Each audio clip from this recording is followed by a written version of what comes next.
ወደ ሐሳቤ እገባለሁ።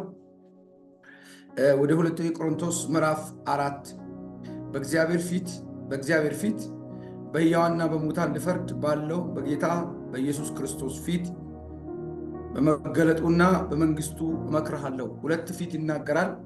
ስለ ሁለት ፊት ይናገራል።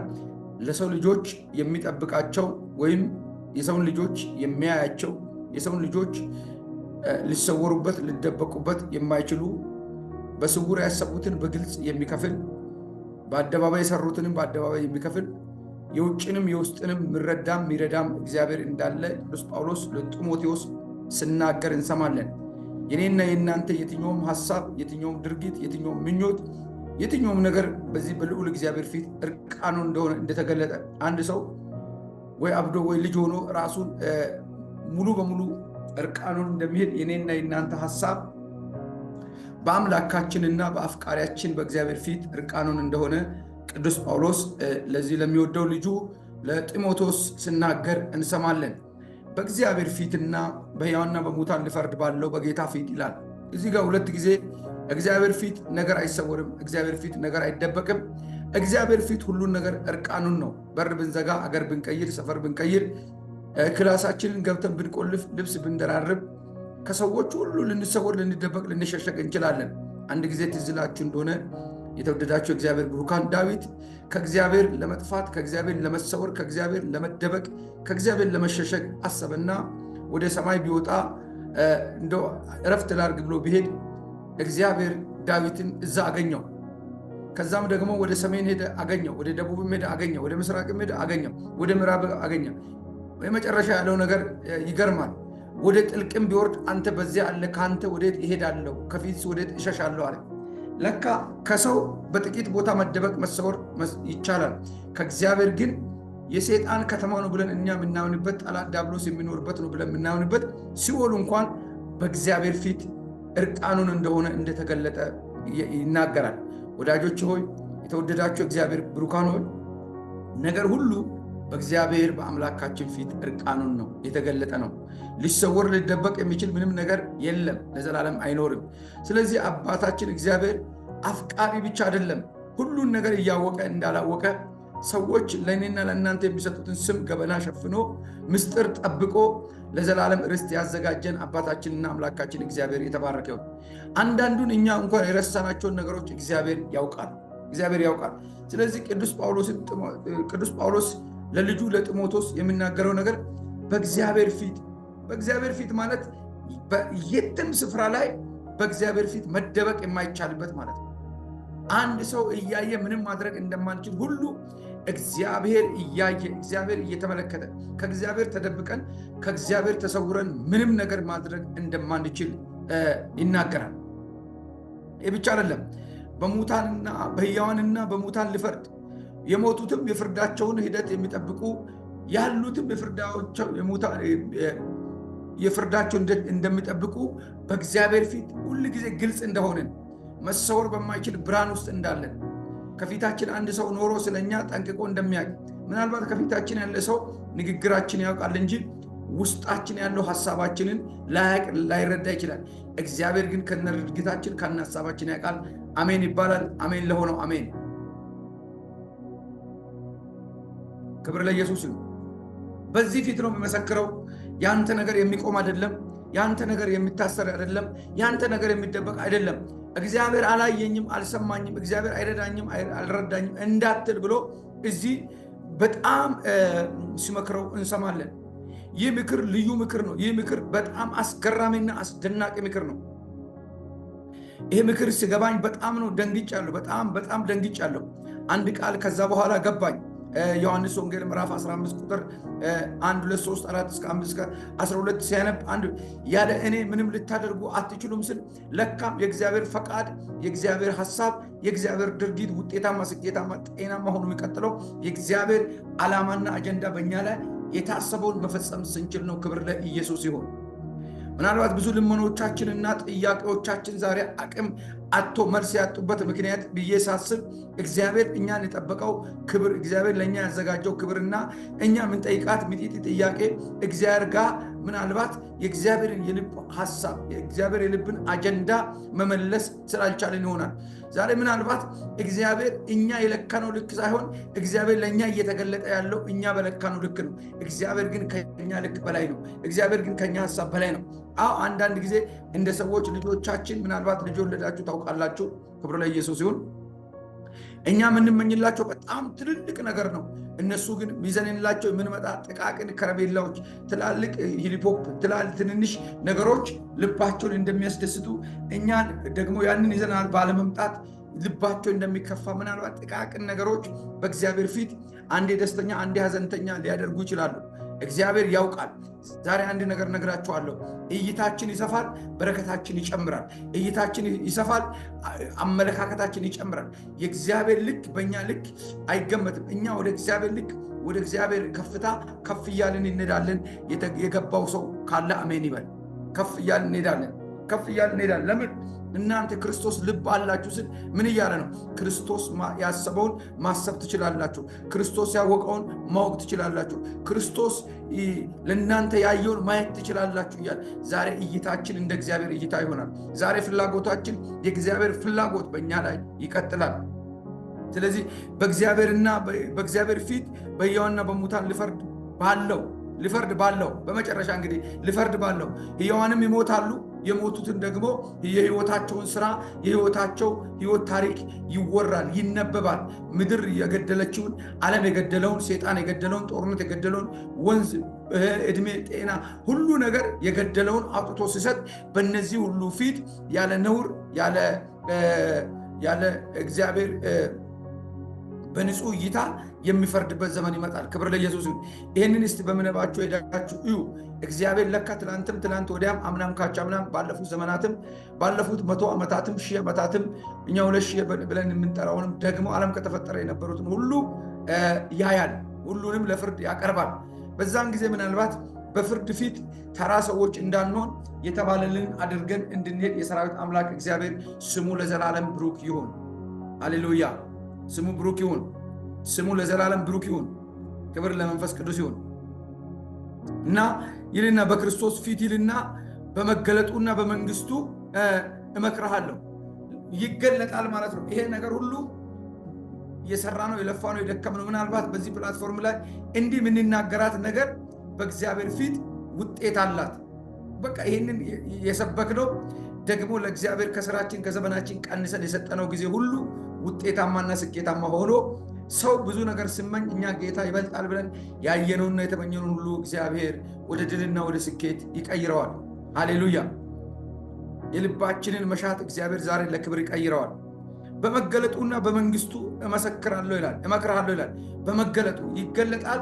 የሚገለጠው መንግስት ይዞ ነው።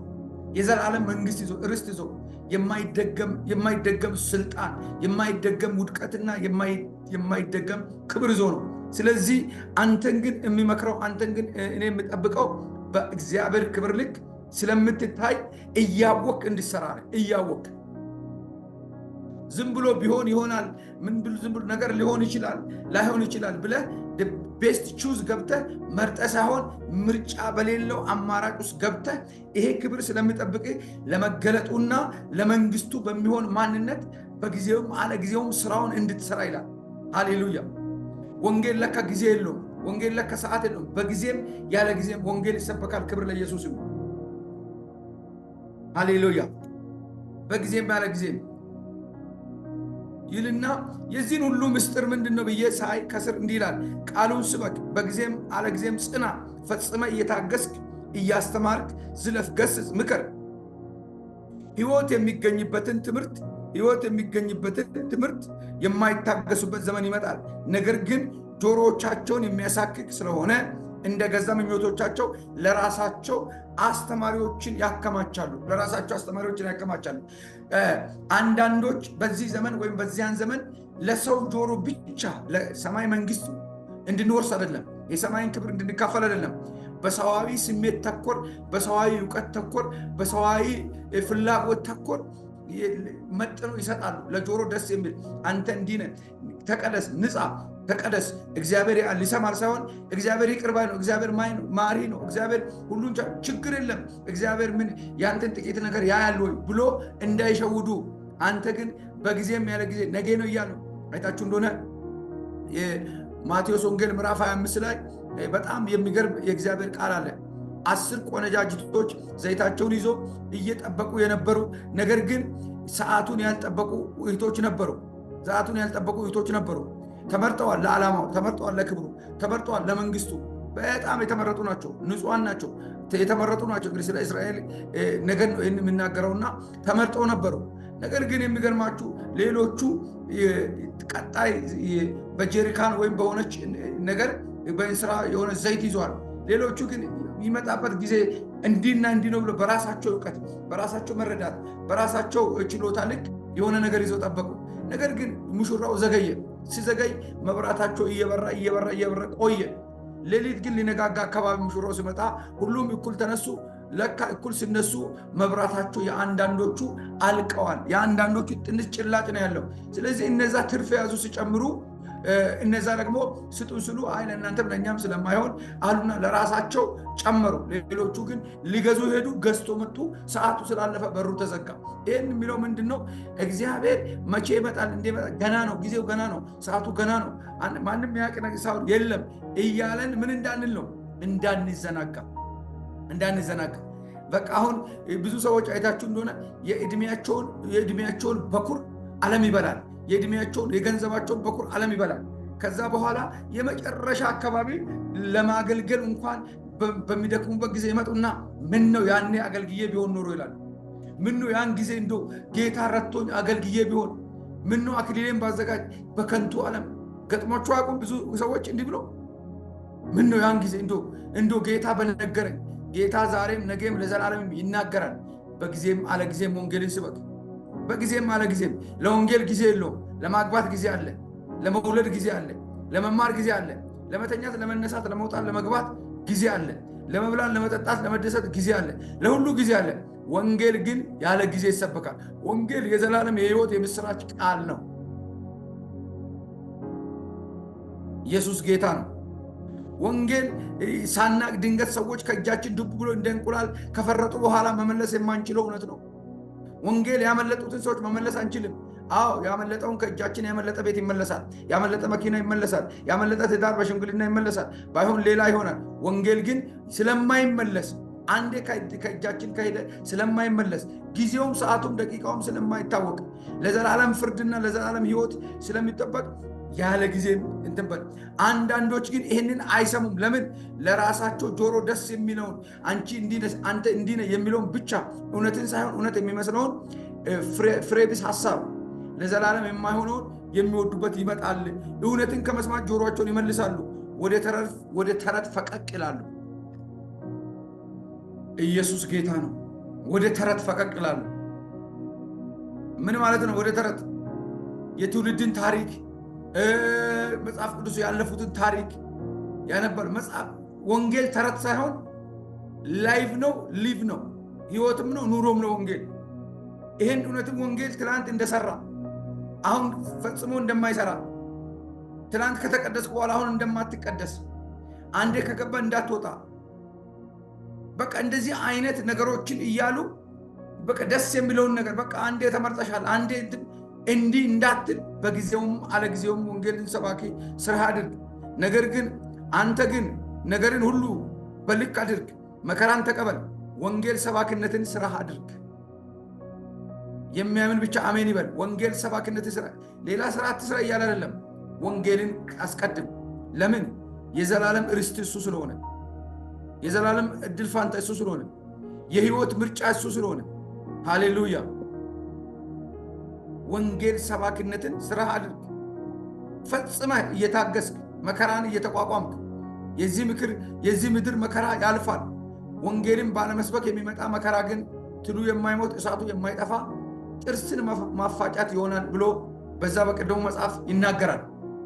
ዛሬ በጌታ በኢየሱስ ክርስቶስም ባለን ወንጌል እውነት ላይ ኃይል ለብሰን፣ ግርማ ለብሰን፣ ሞገስ ለብሰን ለብዙዎች የልጅነት መብታችንን እየሰበክን ብዙዎች ወደ እግዚአብሔር ቤት የምናመጣበት፣ ወንጌል የምንሰብክበት፣ ተረቶችን የምንንቅበት፣ ለእውነት አርነት በወጣንበትን የአዋጅ ድምፅ የምንናገርበት፣ የትኛውም ተግዳሮት ተጽዕኖ በእኛ ህይወት የማይሰራበት የድል ዘመን እግዚአብሔር ከፊታችን አምጥቷል። ለምን? እግዚአብሔር ከፊትሽ ያልፋል። ተራሮች ትክክል ይሆናሉ። ነገ እግዚአብሔር በሰፈራችሁ ያልፋል። መንደሩን ቀድሱት እንደተባለ ወንጌል ይቀድሳል። ወንጌል ነፃ ያወጣል። ወንጌል ይፈውሳል። ወንጌል ነገሮችን ያንጻል። ክብር ለመንፈስ ቅዱሱን። ሃሌሉያ! ኢየሱስ ያድናል። ፈጽም ይልና እንዲህ ይላል፣ በመስዋዕት እንደሚደረግ የኔ ህይወት ሊሰዋ የሚሄድበት ጊዜ ደርሷል አለ። የኔ ህይወት ሊሰዋ የሚሄድበት ጊዜ ደርሷል። ብዙ ትውልድ እንደሆነ ብዙ አጭር ነገር ልንገራችሁ። ሰው የእግዚአብሔርን ቃል አይሰማም። የእግዚአብሔር ቃል ማለት እኮ መጽሐፍ ቅዱስ ምን ሰማው እኮ እግዚአብሔርን እኮ ነው። የእግዚአብሔርን ቃል መስማት እኮ እግዚአብሔርን መስማት ነው። የእግዚአብሔርን ቃል ትላንት ስላነበብን ዛሬ ምናቅ እንዳይመስላችሁ። የእግዚአብሔር ቃል ማለዳ ማለዳ አዲስ ነው የሚለው መጽሐፉ ላይ የተጻፈው እኮ 80 ጊዜ ልናነበው እንችላለን። ዛሬ ስናነብ ግን የሚገለጠው በአዲስ ክብር ነው። ስንሰብክ የሚገለጠው በአዲስ ክብር ነው። ትውልዱ ብዙ ትውልድ የጠፋበትን አንድ ምስጢር ልንገራችሁ። ትንቢት ይላል። ትንቢት ቃል የሌለው ትንቢት፣ ቃል የሌለው መገለጥ፣ ቃል የሌለው ምንም ነገር ትርጉም የለውም። ለምን? ከሰው ፈቃድ ከሰው ስሜት ለሰው ፈቃድ ለሰው ስሜት ነው የሚሆነው። ቃሉን ላከ ፈወሳቸው ነው። ቃሉ ሳይላክ አይፈወስም። ምናልባት ብዙዎቻችን የመጣብንን እኛ መግለጥ ያልቻልነውን እግዚአብሔር በዚህ ቃል ውስጥ እየሰበረ ነው እያሳለፈን ያለው። ክብር ለኢየሱስ። እየገለበጠ እየሰበረ ብዙ ትውልድ እኛም አገርም ቤትም ቃሉን አይፈልግም። የሆነ መገለጥ የከላይ ትንቢት፣ ጠንቋይ፣ መክተት እንደዚህ ሁሉ ሰዎች ምን ለምን ይሄን ቃል አንዳንዱ ደግሞ ቃሉን ለጥጦት ቃሉ በላይ ያደርገዋል። ቃሉ ላይ አንዳች አትጨምሩ አንዳች አትቀንሱ ተብለናል እኮ። ሕግ ተሰጥቶናል እኮ። እሺ ብትሉ ብትታዘዙ የሰማይና ምድርን ፍሬ ትበላላችሁ። እምቢ ብትሉስ ሰይፍ ይበላችኋል። እግዚአብሔር ሰይፍ ማለት ይህን ልኮኮ አይደለም፣ በምርጫ የሚመጣ ውጤት ነው። ዛሬ ምርጫችን ዘላለማዊ ነው። ምርጫችን የህይወት ነው። ምርጫችን የድል ነው። ምርጫችን ብዙዎችን የመማረክ ነው። ምርጫችን በእግዚአብሔር ፊት ለዘላለም ከብሮ ከብዶ የመኖር ነው። እቺ ዓለም ወደንም ጠላንም ቢኖረን ባይኖረን ብንበላ ባንበላ ብንደክም ብንበረታ ብንማር ባንማር ገደብ አላት። ገደብ የሌለው ህይወት ከፊታችን ይጠብቃል። ወሰን የሌለ ህይወት፣ ለዘላለም ከንጉሱ ጋር አብረን የምንኖርበት ህይወት። እሱ ነው የኛ፣ እሱ ነው የዘላለም ሀብታችን፣ እሱ ነው ርስታችን። አንተ ግን በጊዜም አለ ጊዜ ይህን ወንጌል ስበካል። በጊዜም አለ ጊዜ። በነገራችን በጊዜ የሰበክነው ወንጌል ይሄን ዓለም ካላወቅን ወዳጆች አንድ ምስጢር ነግራችኋለሁ። እዚህ ጋር ዓለምን ወዶ አንድ ሰው ተለይቶታል። ዓለምን ወዶ ወንጌል እየሰበኩ የሆነ የተሻለ ሰብ ሲመጣ ከሱ በላይ ከሱ ጋር አብሮ የሚሰብክ ዴማስ የሚባል ሰው በዚህ ምዕራፍ ነው ዓለምን ወዶ ጥሎኝ ሄደ ይላል። ዓለም ክፉ ናት። ዓለም ክፉ ናት። ዓለም ታታልላለች። ዓለም ምንም የላትም፣ ሁሉ እንዳላት ታደርጋለች። የሰከነች አይደለችም። ሰኞ የፈበረከችውን ነገር ስለማታምን ማክሰኞ ትቀይራለች። ልብን ተከትሎ አይንን ተከትሎ ልብ እንዲሸፍት፣ ሐሳብ እንዲሸፍት፣ ፈቃድ እንዲሸፍት። በቃ አይታችሁ እንደሆነ እኔ ሁሉ ጊዜ ነግራችኋለሁ። በእጃችሁ ያለው ሴልፎን ምናልባት አይፎን 4 አይፎን 5 እያልን ነው መሰለኝ። አሁን አይፎን 16 ነው ምናምን ነው መሰለኝ አሁን የመጣው። ለምን ብዙዎቻችን እየተከታተልን እየቀየርን ነው። ግን የሚሰጡት በነገራችን ለአንድ አይነት እንትን ነው። የሆነ አንድ ቁጥር በጨመር ቁጥር የሆነ ጊዜ በጨመረ የልባችን ፍላጎት እንደሚጨምር ዓለም ባዶ ስለሆነች ባዶነቷ የምትሞላው ቀለማ ቀለማዎችን በመቀባት ነው። ዛሬ ግን በኢየሱስም ሰንጥቀን እናልፋለን። ቀለማ ቀለሞች የትኛውም ዲኮሬሽን እኔና እናንተን ሊሸውደን አይችልም። አዎ እሱንም ይጠቅመናል፣ እንገዛለን፣ እንይዛለን። ነገር ግን ሰንጥቀን ለዘላለም አምላክ ክብር እንኖራለን። ኢየሱስ ክርስቶስ ጌታ ነው። የልብን ፍላጎት በማብዛት የልብን ሐሳብ በማብዛት ነገሮችን በማብዛት እንደዚህ ሊያደርግ ይችላል። እነግራቸዋለሁ። የሰራዊት ጌታ እግዚአብሔር ለእኔና ለእናንተ ያዘጋጀው ክብር በዚህ ምድር ከምንይዘው፣ ከምንጨብጠው፣ ከምንነደው፣ ከምንኖረው፣ ካገባነው፣ ከምናገባው ሁሉ የሚበልጥ ክብር ነው ወዳጆች። ስለዚህ ነው ቅዱስ ጳውሎስ እንዲህ አለ፣ እኔ ሕይወቴን መስዋዕት አድርጌ የሚሄድበት ጊዜ ደርሷልና። መስዋዕት ማለት ምን ማለት ነው? መስዋዕት ማለት በአንድ በተደረደረ እንጨት ላይ በተረበረበ ነገር ላይ የገዛ ራሱን አብርሃም ልጁን ሊሰዋ በተደረደረ እንጨት ላይ ለመሰዋት እንዳሰረ አንገቱን ለመቁጠር ለመበለት በእሳት ላይ ጭሱ ለእግዚአብሔር እስከሚሰማ ለማድረግ እንደወሰነ የኔ ሕይወት ለዚህ ጉዳይ ዝግጁ ነው አለ። ለኔ ሕይወት ዝግጁ ነው አለ። አዎ እኛ ምናልባት ይሄ ነገር ላይገጥመን ይችላል። ክርስቶስ የኔና የናንተን ሂሳብ ስለከፈለ፣ ክርስቶስ ስለጨረሰ። ዛሬም እነግራቸዋለሁ የትኛውም እጅና እግር እየያዘ ወደ ኋላ የሚጎትተን ገመድ በኢየሱስ ይቆረጥ። የጤና እክል ሊሆን ይችላል። የትኛውም የሥራ ቻሌንጅ ሊሆን ይችላል፣ የኢኮኖሚ ሊሆን ይችላል። በኢየሱስ ክርስቶስ ክቡር ደም በኢየሱስ ክርስቶስ በአንቺ ላይ የተጠራው ስም፣ በአንተ ላይ የተጠራው ስም፣ በእኛ ላይ የተጠራው ስም ታላቅ ስለሆነ ይሄን ስም ቀለም ልቀባ፣ ይሄን ስም ስቲከር ልለጥፍበት፣ ይሄን ስም መጋረጃ አድርጎ በክፋትና በጥፋት እኛን ለመያዝና እኛን ለመዋጋት የምነሳ ከዚህ ቀን ጀምሮ እግዚአብሔር ወገቡን ይውጋው፣ ስራው ይፍረስ። ሃሌሉያ። መልካሙን ገድል ተጋድያለሁ፣ ሩጫውንም ጨርሻለሁ፣ ሃይማኖትን ጠብቄያለሁ፣ ወደፊት የጽድቅ አክሊል ተዘጋጅቶልኛል። ይህ ጻድቅ ፈራጅ የሆነ ጌታ ያን ቀን ለእኔ ያስረክባል። አያችሁ፣ ቅዱስ ጳውሎስ የሰራው ስራ በእምነት ሃሌሉያ፣ በእምነት የሚጠብቀውን ክብር እንዲያደርገው። አንድን ሰው የሚጠብቀውን ነገር ለማግኘት አንድን ተማሪ ውጤቱን ለማወቅ የሚረዳ መጀመሪያ ውጤቱ ማምጣት አይደለም፣ የሰራው ስራ ነው። ብዙዎች ታውቃላችሁ። አንድ ነገር ውጤቱን የምታውቁት በዚህ ምድር ላይ ያለውን ነገር ውጤቱን በደንብ የምታውቁት ነገር አለ። ለምን? የሰራችሁ ስራ የውጤታችሁ ማያ ነው፣ የውጤታችሁ መገብገሚያ ነው፣ የውጤታችሁ ሐሳብ ማጽደቂያ ነው። ለምን? እንዳሸነፋችሁና እንደተሸነፋችሁ ታውቃላችሁ። ኮንፊደንስ ይኖራችኋል። በደንብ ያጠነ ተማሪ ወድቃለሁ ብሎ አይጨነቅም። ለምን? አጥንቷል። ስለዚህ እኛም በተዘጋጀልን በእግዚአብሔር ቃል መሰረት ካለን እንከስራለን፣ ወደ ኋላ እንመለሳለን፣ እንሞታለን፣ እንጠፋለን አንልም። አዎ ለአንዴና ለዘላለም በክርስቶስ ኢየሱስ ተመርጠናል። ነገር ግን አክሊልም ይባላል። የህይወት አክሊል፣ የድል አክሊል፣ የክብር አክሊል፣ የዘላለም አክሊል አለ፣ የጽድቅ አክሊል አለ። እነዚህን ሁሉ ወርሰን ይሄ አንዴ ካመለጠ ስለማይገኝ በኢየሱስ ክርስቶስም ዛሬም እየታገልን ዕለት ዕለት መዳናችን እየፈጸምን እንታገላለን። ክብር ለመድኃኔዓለም ይሁን። ያን ቀን አለ ቅዱስ ጳውሎስ። የሚገርማችሁ ይህን ብቻ ብሎ ዝም አላለም። ለእኔ ያስረክባል፣ ደግሞ መገለጡን ለሚወዱ ሁሉ እንጂ ለእኔ ብቻ አይደለም። አያችሁ፣ መገለጡን የሚወዱ ምንድን ነው? ይህንን መገለጥ በመገለጥ ወር ሊያረው ቅድም ሲጀምር ምን ብሏል መሰላችሁ? 3 ላይ መገለጡንም ለሚወዱ መገለጡንም መንግስቱንም ለሚወዱ። አያችሁ፣ እግዚአብሔርን ለሚወዱ እንደ ሐሳቡ ለተዘጋጁ ነገር ሁሉ ለበጎ እንዲደረግ እናውቃለን ይልና ዓይን ያላየ ጆሮ ያልሰማ በሰው ልብ ያልታሰበ እግዚአብሔር ለሚወዱት ብሎ ያዘጋጀ በሰው እውቀት ስፋቱ ርዝመቱና ጥልቀቱ ያልተለካ ያልተገመተ ይሄ ነው የማይባል ለመገመት የማንችለውን እግዚአብሔር ልዩ በረከትንና ልዩ ድልን ያደርጋል። ክብር ለኢየሱስ ይሁን። ለዚህ ነው ሰይጣን ይህንን ስለሚያውቅ ነው ቀን ለቀን አያርፍም። እግዚአብሔር ደግሞ ታግለን እንድናሸንፍ አቅም እየሰጠ ከጀርባችን አይዞሽ ልጄ እያለ ሰይጣን ጨረፍሱ ላይ እየመጣ እያፈረሰበት፣ ጣልኳስል እየመጣ እያፈረሰበት፣ ስጋ ዓለም ሰይጣን ሲተባበሩ እግዚአብሔር እየረደን ዛሬ ደርሰናል። ለዘላለምም አይጥለንም፣ ለዘላለም አንወድቅም። ኢየሱስ አሸናፊ ጌታ ነው። መገለጡ ለሚጠብቁት ብሎ ሲናገር ሰምታችኋል። ደግሞ መገለጡን ለሚወዱ ሁሉ እንጂ ለእኔ ብቻ አይደለም ይልና ይህንን የሐዘኑን ደግሞ ከዚህ እውነት የጎደለ ሰውን ምስክርና ምልክት ሲያደርግ እናያለን። ከዚህ ክብር የጎደለ ሰው አንድ ሰው አለ። ለምን? የወንጌል አርበኛ የነበረ ከሱ ጋር ወንጌል ሲሰራ የነበረ ነገር ግን የሆነ የተሻለ የሚመስል ነገር ባገኘ ጊዜ ወደ ኋላ አፈግፍጎ የቀረ ሰው። ወዳጆች ወደ ኋላ ያፈገፈገ ሰው እሱ ምን ቶሎ ወደ እኔ እንድትመጣ ትጋ። የወንጌል አርበኛ የሆነው ዴማስ የአሁኑን ዓለም ወዶ ትቶኝ ሄዷልና። ወዴት ነው ሄደው? ዴማስ እጩ ነበር እኮ ለሰማይ፣ እጩ አገልጋይ ነበር እኮ፣ ሰባኪ ነበር እኮ። ከሱ ጋር እኮ ብዙ አገር የሄደ ሰው ነው እኮ። ይህን ዓለም ወደደ ማለት የዚህን ዓለም ሲስተም ወደደ። ዓለም አታለለችው፣ ዓለም አማለለችው። ዓለም ግድለም እና ከኔ ጋር ትንሽ ጊዜ ኑር አለችው እና ከእግዚአብሔር እቅፍ አወጣችው።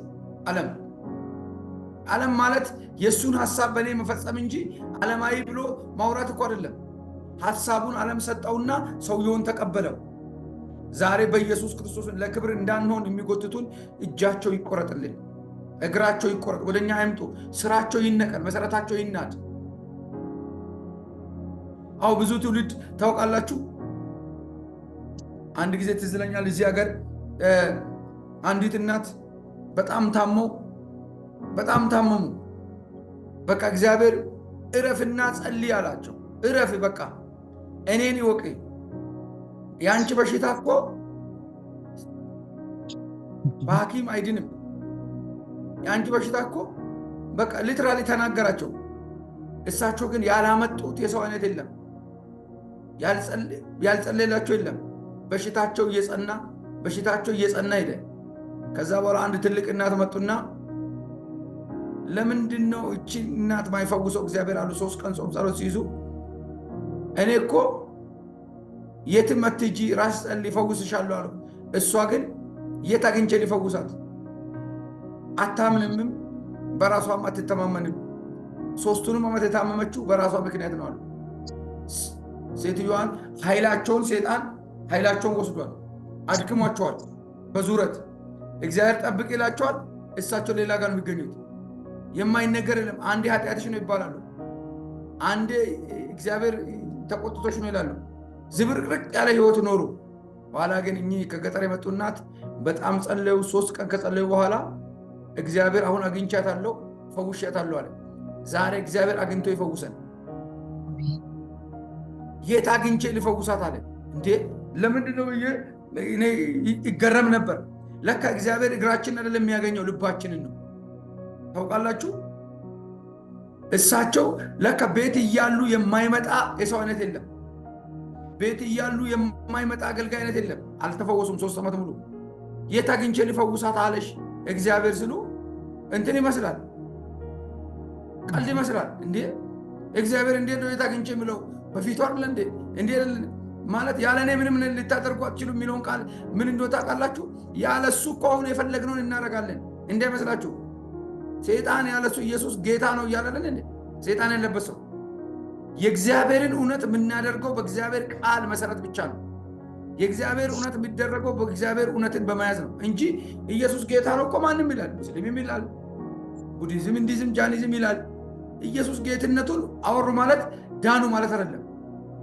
መዳን የሚመጣው ለዛ ጌታ በምንኖርና ለቃሉ እውነት በምናደርገው ምላሽ ነው። ክብር ለኢየሱስ ነው። ለዚህ ነው ያለ እኔ ምንም ልታደርጉ አትችሉም ሲል ብዙ ሰው በቃ መኪና ገዝቶ ከሱ ፈቃድ ያደረኩ ምን ያለ እግዚአብሔር አደረኩት እና እግዚአብሔር የለም የሚሉ አይገዙ። ስናገባ እኛ እግዚአብሔርን የለካ ነው በምድራዊ ኑሮ በተራቅራቅም ነው።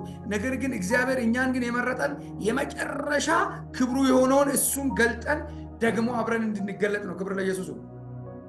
ዴማስ አልገባውም። እቺ እውነት አልገባችሁም ለዴማስ እና ዴማስ አልገባውም። ስለዚህ የአሁኑን ዓለም ወዶን ትቶ ሄዷልና ወደ ተሰሎንቄ ሄዷልና ኤርቂስም ወደ ገላትያ፣ ቲቶም ወደ ድልማጥያ ሄደዋል። ሉቃስ ብቻ ነው ከኔ ጋር ያለው። ማርቆስም ለአገልግሎት ብዙ ይጠቅመኛልና ይዘኸውና። አያችሁ፣ አንድ ሰው ዓለምን ወዶ አገልግሎቱ ወይም እድል ፋንታው ትቷል። ዘንድሮ እንዲህ አይነት አለ ወይ ካላችሁ የለም። ስራን በሚመስል ግን አለ፣ ፍቅርን በሚመስል ግን አለ፣ ጓደኛን በሚመስል ግን አለ። ሐሳብን በሚሰርቁ በብዙ ነገሮች አሉ። ሐሳብን ይሰርቃል። ምን በትላንት የሰማሽው ቃል ነው፣ ትላንት ወደ የሰማሽው ቃል ነው። የእግዚአብሔር ቃል የትላንት አይደለም፣ ማለዳ አዲስ ነው። መላእክት በፊቱ ለማይክሮ ሰከንድ ሳያርፉ ቅዱስ ቅዱስ ቅዱስ ያለህና የነበርክ የዘላለም አምላክ አንተ ኃያል ነህ እያሉ ጎንበስ ቀና ምሉ የሚሰግዱለት የእግዚአብሔር ቃል እንጂ ትላንት የተቀበልነው እግዚአብሔር ቃል አይደለም። የእግዚአብሔር ቃል ከተቀበልነው ቀን ይልቅ መዳናችንን ምንበት የምንጠብቅበት ነው። መዳናችንን የምንጠብቅበት ነው። በመዳናችን የምንቀጥልበት ነው።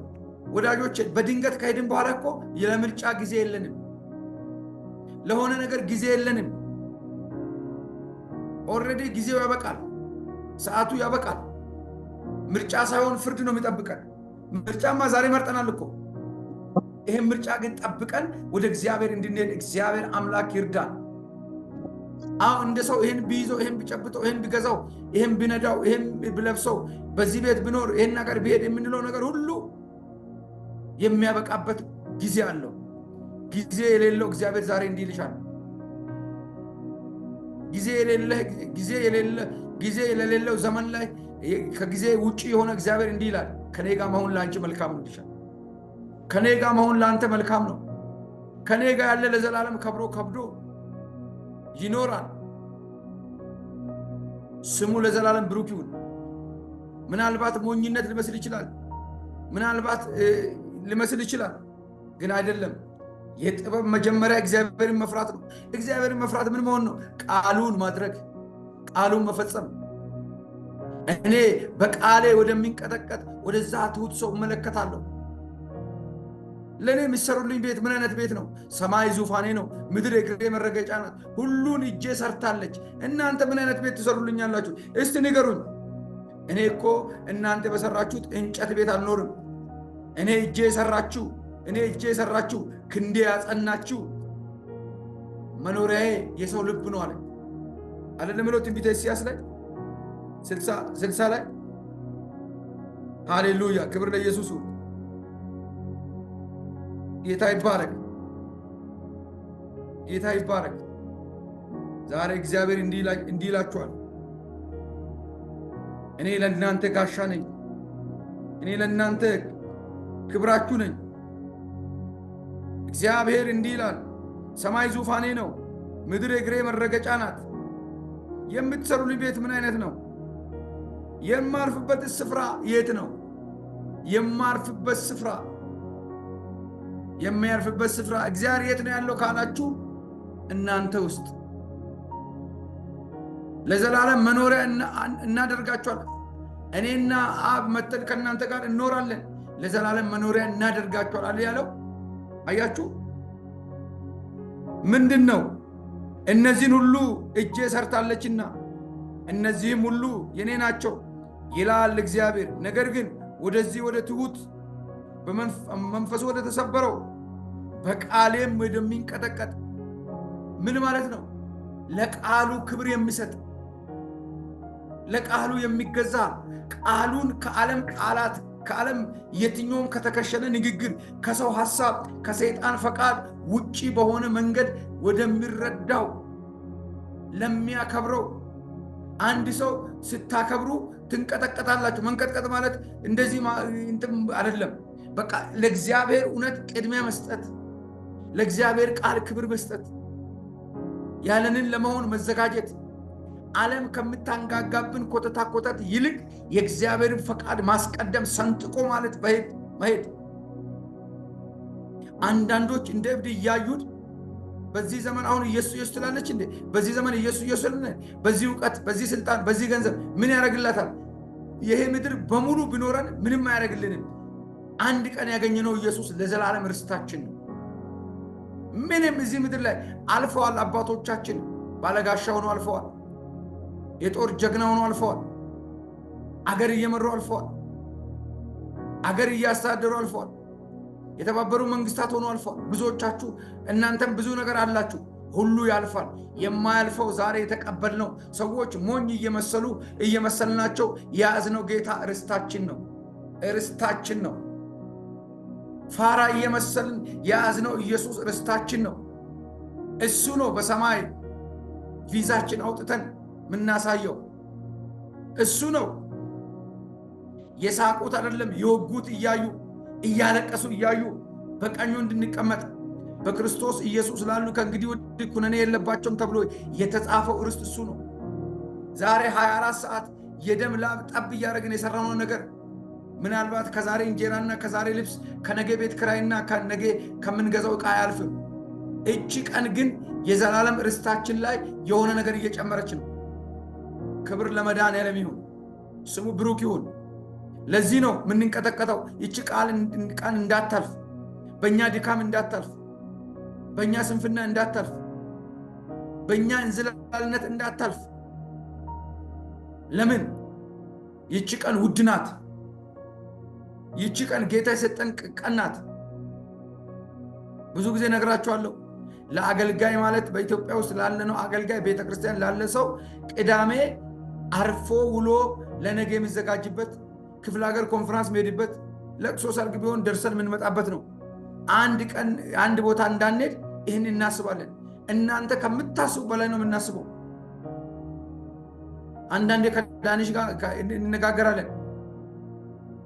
ዳኒ ፋዘር ታሞ እየተሰቃየ ይሄን ነገር ያዘጋጅ ነበር።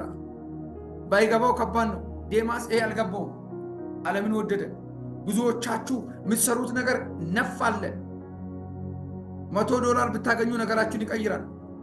ነገር ግን $100 ዓለም ተጠቅልሎ ቢመጣ በዚህ ጊዜ የምናገኘውን ቃል አያክልም። በዚህ ጊዜ የምናገኘውን እግዚአብሔር ክብር አያክልም። ኢየሱስ ስሙ ይባረክ። መንፈስ ቅዱስ ይባረክ። ይሄ ክብራችን ነው። ይሄ የመኖራችን ትርጉም ነው። ይሄ መቆማችን ምስጢር ነው። ሃሌሉያ።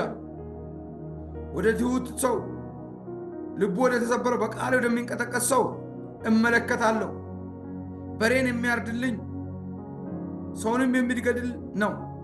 ጠቦትንም የሚሰዋ የውሻን አንገት እንደሚሰብር ነው። የእህልንም ቁርባን የሚያቀርብ የእሪያን ደም እንደሚያቀርብ ነው። ዕጣንንም የሚያጥን ጣዖትን እንደሚባርክ ነው። እነዚህ የገዛ መንገዳቸውን መረጡ፣ ነፍሳቸውን በርኩሰታቸው ደስ ይላታል። ለእግዚአብሔር ያቀረቡ መስሏል። ይሄ ቆጠት ሁሉ ለካ የትኛውም ነገር እኛ ካልቀረብን ውጤት የለውም። የገረመኝ ይሄ እኮ ነው። ለእግዚአብሔር እኛ ሳንቀርብ መዘመር እንችላለን። እኛ ሳንቀርብ መስበክ እንችላለን። ወዳጆች ይሄ ሁሉ ግን እግዚአብሔር ከሌለበት፣ መንፈስ ቅዱስ ከሌለበት፣ ድሉ ከሌለበት ከንቱ ነው። ኢየሱስ ጌታ ነው። ሃሌሉያ። ይህንን ነው እንግዲህ መጽሐፉ እየተናገረ ያለው እና እኔ የምኖረው በሰራሁት ቤቴ ነው። ቤቱን ደግሞ የሰራው በደም ነው። ቤቱን የቀደሰው በደም ነው። ቤቱን ያነጸው በደም ነው። ቤቱን ያቆመው በደም ነው። በክርስቶስ ኢየሱስ ደም ደግፎ የያዘን ጌታ የተባረከ ይሁን። ሃሌሉያ። ምሕረቱ የማያልቅ ቸርነቱ የማያልቅ የዘላለም አምላክ የክብር ጌታ ስሙ ብሩክ ይሁን። ስለዚህ ዴማስ ይሄንን ዓለም ዴማስ እኮ ወዶ አይደለም፣ ተታሎ ነው። ብልጭልጭ ስልበት ተታለለ። ስትመጣ እንግዳውስ አንድ ነገርን ይዘልና ማርቆስ ለአገልግሎት ብዙ ይጠቅመኛል፣ ይዘኸው ካንተ ጋር አምጣው። ቲኪቆስ ግን ወደ ኤፌሶን ላከው።